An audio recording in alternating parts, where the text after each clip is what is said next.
Assalamualaikum warahmatullahi wabarakatuh. Nama saya Afisa Azalia Nandito dan di sini saya akan menjelaskan ringkasan tentang sejarah dakwah. Yang pertama, apa itu sejarah dakwah? Sejarah berasal dari bahasa Arab sajaro yang berarti pohon. Karena sejarah itu diibaratkan pohon yang terus berkembang atau terus bertumbuh dari waktu ke waktu. Makna sejarah dakwah, peristiwa masa lampau di masa lalu yang bertujuan untuk menyeru, memanggil, mengajak pada Islam serta bagaimana umat yang diseru dan perubahan apa yang terjadi setelah dakwah dilakukan. Selanjutnya, dakwah sebelum Nabi Muhammad. Dalam dakwah sebelum Nabi Muhammad memiliki ciri-ciri khusus, antara lain mengajak untuk mentauhidkan Allah agar tidak menyembah berhala atau tuhan-tuhan lainnya. Selanjutnya, bersifat mahaliyah, bersifat kawasan. Sebelum Nabi Muhammad diutus oleh Allah, nabi-nabi tersebut berdakwah di sekitar kawasannya saja atau lokasinya hanya terbatas. Lalu Rasul itu selalu dibantu oleh Allah dengan mukjizat. Ya, karena pada zaman dahulu belum ada teknologi yang secanggih pada saat ini. Selanjutnya, dakwah pada masa Nabi Muhammad.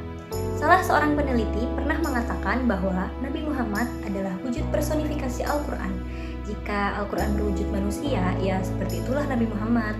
Beliau diutus sebagai li utamima makarimal akhlak. Kenapa begitu?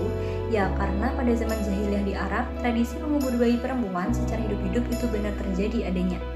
Kemudian Nabi Muhammad datang dan merevolusi banyak hal, tapi dengan cara pelan-pelan dan penuh strategi. Beliau melakukan dakwah secara diam-diam selama 4 tahun. Selanjutnya, dakwah Khulafaur Rasyidin. Setelah Nabi Muhammad wafat, kepemimpinan Islam dilanjutkan oleh 4 khalifah. Yang pertama, Abu Bakar. Beliau melakukan perluasan wilayah ke Bahrain, Qatar, Kuwait, Irak, Yordania, Suriah, dan Lebanon. Beliau memerintah selama 2 tahun 3 bulan. Tantangan yang dihadapi adalah nabi palsu, pembangkang zakat, dan orang murtad. Lanjut lagi, Umar bin Khattab melakukan perluasan wilayah ke Irak, Iran, Syam, Palestina, Yordania, dan Suriah. Umar memberdayakan ulama, gubernur, dan pegawai untuk kepentingan dakwah. Beliau memimpin selama 10 tahun 6 bulan dan meninggal di usia 63 tahun karena ditusuk oleh Abu Lu'lu'ah. Lalu Utsman bin Affan. Cara dakwahnya mengajak masyarakat untuk hidup zuhud dan membuat program pemerintahan yang lebih rapi dan terarah. Perluasannya meliputi Barat Afrika, Mesir, Afghanistan, Azerbaijan, dan Siprus. Yang terakhir, Ali bin Abi Thalib adalah orang yang sangat luar biasa, namun beliau meninggal di usianya yang ke-53 tahun karena dibunuh oleh penghafal Quran bernama Abdurrahman bin Muljam. Selanjutnya, Bani Umayyah. Kepemimpinan Bani Umayyah secara dinasti atau monarki. Prestasi Bani Umayyah adalah perluasan wilayah, kemajuan ilmu pendidikan, dan kemajuan dalam segi kedokteran.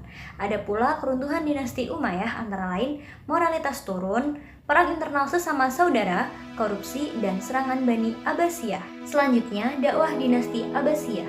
Masa keemasan Bani Abbasiyah terjadi pada Harun al-Rasyid menjabat Khalifah Daulah Abbasiyah yang berpusat di Baghdad. Pola dakwah di masa Abbasiyah ada struktural lewat pendidikan, penerjemahan, pembinaan wilayah, dan kultural yang berbasis masjid dan madrasah. Sebab keruntuhannya adalah persaingan antar bangsa, serangan dari bangsa lain atau Mongol, perang salib, kemerosotan ekonomi, dan konflik keagamaan. Selanjutnya adalah dakwah Turki Utsmani. Turki Utsmani didirikan oleh bangsa Turki dari kabilah Oghuz. Tokohnya adalah Utsman bin Ortogulo. Turki Utsmani memimpin selama 7 abad dengan 38 sultan. Turki Utsmani mengalami kejayaan di masa Sultan Al-Fatih yang dimana ia menaklukkan Konstantinopel.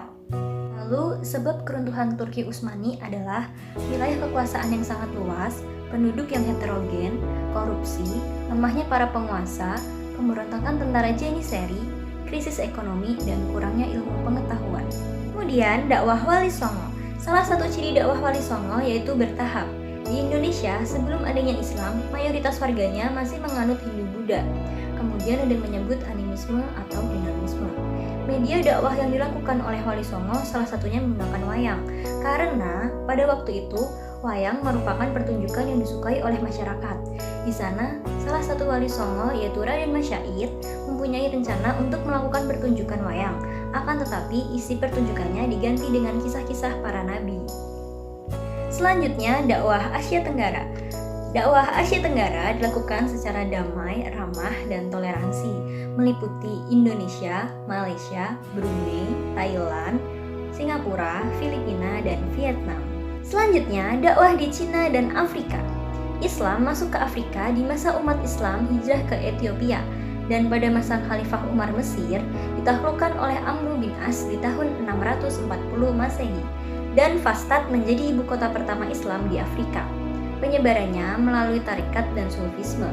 Tarekat adalah ilmu tentang istiqomah, jalan yang ditempuh oleh seseorang yang benar-benar ingin mendapatkan keridhaan Allah. Di Afrika Utara, Islam dibawa oleh kelompok Khawarij. Di Afrika Selatan, pada masa pimpinan Uqbah di Bani Umayyah, butuh 5 tahun untuk berdakwah melalui perdagangan. Selanjutnya, dakwah di Cina. Dakwah di Cina masuk melalui 4 jalur. Yang pertama, perdagangan, yang kedua, kekuasaan, yang ketiga, militer, dan yang keempat, pendidikan. Ada 15 orang delegasi muslim yang dikirimkan ke Cina pada Khalifah Utsman. Yang memimpin pada saat itu adalah Sa'ad bin Abi Waqqas menggunakan jalur laut. Dan yang terakhir, dakwah di Eropa, Amerika, dan Australia. Perkembangan Islam di Eropa tidak lepas dari imigran Afrika. Islam masuk di Eropa melalui jalur penaklukan atau peperangan. Tetapi sampai saat ini, Islam masih menjadi negara minoritas di Eropa.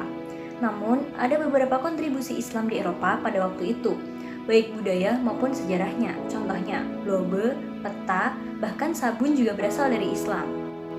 Islam di Amerika dibawa masuk dan disebarkan oleh budak. Islam di Amerika tidak lepas dari Malcolm X. Sedangkan Islam di Australia masuk pertama kali dibawa oleh imigran Timur Tengah. Islam di sini diterima cukup baik, banyak mendapat support dari masyarakatnya, walaupun masih terdapat Islamophobia di benak masyarakat Australia.